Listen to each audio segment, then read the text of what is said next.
ስለዚህ የ6 ወር የቤት ኪራይን ይከፍላሉ። አሁን የቺን ልጅ ባካችሁ ወደኔ ላኳት። እኔ በየወሩ $1 ደሞዝተኛ ነው ማደርጋት እና ሰሞኑን 13 ፕሮ ላንቺ በስጦታ መልክ አበርክቻለሁ ማለት ነው። ዩኒቨርሳል ታክሲም ያን እንደሚያደርግላቸው እርግጠኛ ነበርኩ ስነግራችሁ። እነሱም አላሳፈሩኝም። ጠዋት ጠይቂያቸው 5 ሰዓት ላይ 10 ሰዓት ላይ ኦብሴ እናት የጠየቀችውን እንዲሁም ለኦብሴ የሚያስፈልጋትን እናደርጋለን ብለው አብሮኝ መጥተዋል።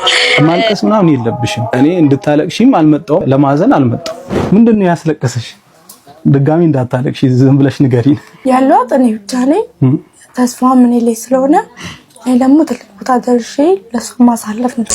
ዩኒቨርሳል ታክሲ እና ዴሊቨሪ ለዛሬ ዘመተና ለልብስ ማጠቢያ ማሽናት ከዚህ በኋላ እንግዲህ ደግፎታል ብለን እናስባለን። የተወሰነ ነገር ኦብሴን ደግሞ ከዚህ በኋላ ያላትን የትምህርት ወጪዋን በአጠቃላይ ዩኒቨርሳል ታክሲ እና ዴሊቨሪ ከተጠቁት ጎን ለመሆን በህዝብ ፊት በአንቺ ፊት በሚዲያሽ ስም ቃል እንገባለን። የትምህርት ወጪዋን ከዚህ በኋላ ያላትን የትምህርት ጉዞ አሁን ካለችበትም ትምህርት ቤት እንድትወጣ እናደርጋለን። የተሻለ ትምህርት ቤት እንፈልጋለን።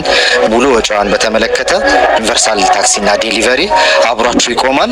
በሚያስፈልግ ጭካኔ ድንበር ባጣበትና የሰው ልጅ ህሊና በተፈተነበት አስከፊ አጋጣሚ ውስጥ አንዳንዴ የተስፋ ጭላንጭል ይበራል። ሰሞኑን በማህበራዊ ሚዲያ ላይ በተሰራጨው ልብ ሰባሪ የድብደባ ቪዲዮ ምክንያት የሰዎችን ትኩረት የሳቡት ታዳጊ ኦብሴና እናቷ ጉዳይ አነጋጋሪ ሆኗል። በቪዲዮ ላይ የታየው በደልና የጭካኔ ጥግ እያንዳንዱን ኢትዮጵያዊ ያስቆጣ፣ ያስከፋና ልብ ያደማ ነበር። ነገር ግን የበደለኞች ጭካኔና ድፍረት ያን ያህል የከፋ ቢሆንም የኢትዮጵያ ሕዝብ ለዚህ በደል የሰጠው ፈጣን ምላሽና ያሳየው ፍቅር ግን የሚገርም ነበር። የኦብሴንና የእናቷን የነገ ህይወት በተስፋ የሞላ የቆሰለውን ስነልቦናቸውን የሚጠግን ትልቅ የሰብአዊነት ማዕበል የቀሰቀሰ ሆኗል። ዛሬ በዚህ ልዩ ዝግጅታችን ከጥቃት ወደ ተስፋ የተሸጋገረውን የኦብሴንና የእናቷን የህይወት ምዕራፍ የቀረቡላቸውን ድጋፎችና የህብረተሰቡን አጋርነት በዝርዝር እንቃኛቸዋለን። ቃላቸውን በተግባር የለወጡ ድርጅቶች ቀደም ብለው ከገቡት ቃል ባሻገር በእውነትም በቦታው ተገኝተዋል። ከነዚህ መካከል የመጀመሪያውን መስመር የያዘው ዩኒቨርሳል ታክሲና ዴሊቨሪ ኩባንያ ነው። ኩባንያው የሰማነው ዛሬ ጠዋት ነው። ዛሬ ጠዋት እንደነገርሽን እንግዲህ ባለው ነገር የሁሉም ኢትዮጵያዊ ልብ ያዘነበት ነው። እናታችንም የብዙ ኢትዮጵያውያንን እናት ይወክላሉ። ኦብሴም እንዲሁ ጎበዝ ልጅ እንደሆነች ሰምተናል። ጎበዝ ተማሪ እንደሆነች ሰምተናል። ስለዚህ ዩኒቨርሳል ታክሲ እና ዴሊቨሪ ለዛሬ እሳቸው በልብስ ማጠብ እንደሚተዳደሩ ሰምተናል። በዚህ ጊዜ ጎንበስ ብለው በእጃቸው እያጠቡ መቆየት የለባቸውም ብለን ዛሬ በሰማነው እንግዲህ ይሄን ይዘን መተናል። የልብስ ማጠቢያ ማሽናት ከዚህ በኋላ እንግዲህ ደግፎታል ብለን እናስባለን።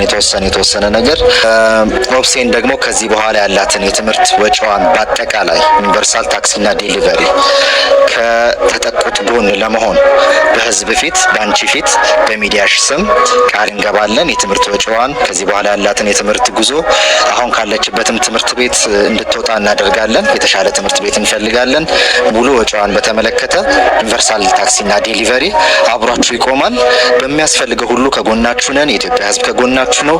የኦብሴን ሁኔታ አሁን ያለችበትን እንግዲህ ከደረሰው ነገር አንጻር የብዙ ሰው ፍርሃት ምን እንደሆነ ይገባናል። ስለዚህ ከስነ ልቦና አንጻር መታገዝ ያለባትን ከትምህርት አንጻር በእያንዳንዱ ነገር አብረናት እንቆማለን። የስነ ልቦና ድጋፍ ታገኛለች።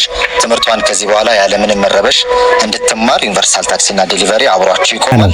ኩባንያው ቀደም ሲል ለህዝብ የገባውን ቃል በማክበር በአካል እናትና ልጅ ወደሚኖሩበት መኖሪያ ቤት በመገኘት ድንቅ ስጦታዎችን አበርክቷል። እናት ቀደም ሲል የዕለት ጉርሳቸውን ለማግኘት ሲሉ በሰው ቤት ልብስ በማጠብ ይተዳደሩ የነበሩ ታታሪ እናት ናቸው። ይህን አስቸጋሪ የህይወት ገጽታ የተረዳው ዩኒቨርሳል ታክሲና ዴሊቨሪ ኩባንያ የእናትን ድካም የሚቀንስ አዲስ የልብስ ማጠቢያ ማሽን በተወካዮቹ በኩል በአካል አስረክቧል። ይህ ስጦታ ቁሳዊ ድጋፍ ብቻ ሳይሆን የእናትን ስነ ልቦና እየጠገነ ከልብ የመነጨ አጋርነት ሆኗል። የድርጅቱ ዳይሬክተር አቶ በረከት እንደገለጹት ድጋፉ በዚህ ብቻ የሚያበቃ አይደለም። አቶ በረከት በሰጡት አስተያየት ኦብሴ ካለችበት ትምህርት ቤት ወጣ የተሻለ የትምህርት ጥራትና ደህንነት ወደሚረጋገጥላት ትምህርት ቤት እንድትዘዋወር ይደረጋል ብለዋል። ከዚህ በተጨማሪ የኦብሴን የወደፊት የትምህርት ወጪ ሙሉ በሙሉ ኩባንያው ለመሸፈን ቃል ገብቷል። ይህም ታዳጊዋ የተረጋጋ የትምህርት ህይወት እንድትመራና ከደረሰባት የትምህርት መስተጓጎል እንድትወጣ ትልቅ መንገድ የሚከፍት ነው ብለዋል። ከቀረቡላት ቁሳዊ ድጋፎች ጎን ለጎን ታዳጊ ኦብሴ ካጋጠማት ድንገተኛ ድንጋጤና ከባድ የስነልቦና ጫና እንድትወጣ አስፈላጊው ሙያዊና ወንድማዊ እገዛ ሁሉ እንደሚደረግላት ገልጸዋል። የጉዳቱ ስፋት አካላዊ ብቻ ሳይሆን ስነልቦናዊ በመሆኑ ይህ አይነቱ ድጋፍ ወሳኝ መሆኑን አስረድተዋል። ከበርካታ በጎ አድራጊዎች መካከል ልዩና ዘላቂ የሚባል ድጋፍ በማድረግ ቀዳሚውን ስፍራ የያዘው ዩቲዩበሩ ዳሎል ኢንተርቴይንመንት አንዱ ነው። ዳሎል በአካል በቦታው ተገኝቶ እናትና ልጅን ካጽናና በኋላ አፋጣኝ ምላሽ በመስጠት የ6 ወር የቤት ክራያቸውን ሙሉ በሙሉ ለመክፈል ቃል ገብቷል። ነገር ግን ተስፋ ምን ላይ ስለሆነ ደግሞ ትልቅ ቦታ ደርሼ ለሱ ማሳለፍ እንፈልጋው። ስለዚህ የ6 ወር የቤት ኪራይን ይከፍላል። ነገር ግን የዳሎል ድጋፍ በዚህ አላበቃም። እናትና ልጅ የሰው እጅ ሳይጠብቁ ዘላቂና ቋሚ ገቢ እንዲኖራቸው በማሰብ ለኦብሴ የራሷ ዩቲዩብ ቻናል ከፍቶላታል። እናንተስ ትለያላችሁ። ኦብሲ ዩቲዩብ ቻናሏ ገንዘብ እንዲሰራ የሚያስፈልገውን መስፈርት በአንድ አመት ውስጥ ማሟላት ያለባትን በአንድ ሰዓት ውስጥ ብቻ አሟላች። 1000 ሰብስክራይበር ኦሬዲ ደርሳለች። ስለዚህ ከዚህ በኋላ ቻናሏ ላይ ቪዲዮ እንለቃለን። ቪዲዮ ለመስራት የሚያስፈልጓትን ኢኩዊፕመንቶች ሁሉንም እኛ ስለምናሟላ ከናንተ የሚጠበቀው ጀስት ቪዲዮ ስትለቅ ማየት ብቻ ነው። ወሻወር ነው ቢቀራት ያንን ወሻወር አሁን ትሞላታል። በአሁኑ ወቅት በሀገራችን የዲጂታል ገበያ 4000 ሰዓትና 1000 ሰብስክራይብ ያለው የዩቲዩብ ቻናል ለመግዛት ከ50 እስከ 70 ሺህ የኢትዮጵያ ብር ያስፈልጋል። ዳሎል ይህን የ70 ሺህ ብር ዋጋ ያለው ቻናል በነፃ ከመክፈት ባሻገር ኦብሴ በአጭር ጊዜ ውስጥ ተከፋይ እንድትሆን የማስተባበር ስራ ሰርቷል። ዳሎል ኦብሴን ሰብስክራይብ እንዲያደርጓት ባደረገው ከፍተኛ ጥረት 1 ሰዓት ባልሞላ ጊዜ ውስጥ ከ1000 ሰብስክራይብ በላይ እንድታገኝ ማድረግ ችሏል። በተጨማሪም ቻናሉ በአጭር ጊዜ ውስጥ የሞኔታይዜሽን የክፍያ መስፈርትን እንዲያሟላ ህዝቡ የለቀቀቻቸውን ቪዲዮዎች እንዲመለከቱላት ጥሪ የማስተላለፍ ማስታወቂያ ሰርቷል። ይህ ዘላቂ የመደገፍ ጥበብ በእውነትም ትልቅ አሪያነት ያለው ተግባር ነው።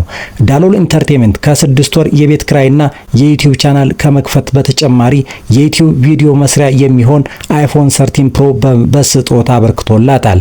አይፎን 13 ፕሮ ላንቺ በስጦታ መልክ አበርክቻለሁ ማለት ነው። በዚህም ዳሎል ባደረገው ነገር ከበርካቶች አድናቆት እየጎረፈለት ነው። ነገር ግን አሁንም ያልተፈቱና ትኩረት የሚሹ ጉዳዮች አሉ። እናትና ኦብሴ ከነበሩበት የደህንነት ስጋትና ከባድ የስነልቦና ጫና ሙሉ በሙሉ እንዲወጡ ለማድረግ የሚመለከተው አካል ሁሉ የበኩሉን ኃላፊነት ሊወጣ ይገባል። በተለይ አሁን ካሉበት አካባቢ ስጋት እንዳይኖርባቸውና ዘላቂ የመኖሪያ ቤት ማረፊያ እንዲኖራቸው ለከንቲባ አዳነች አቤቤ ጥሪ ቀርቧል።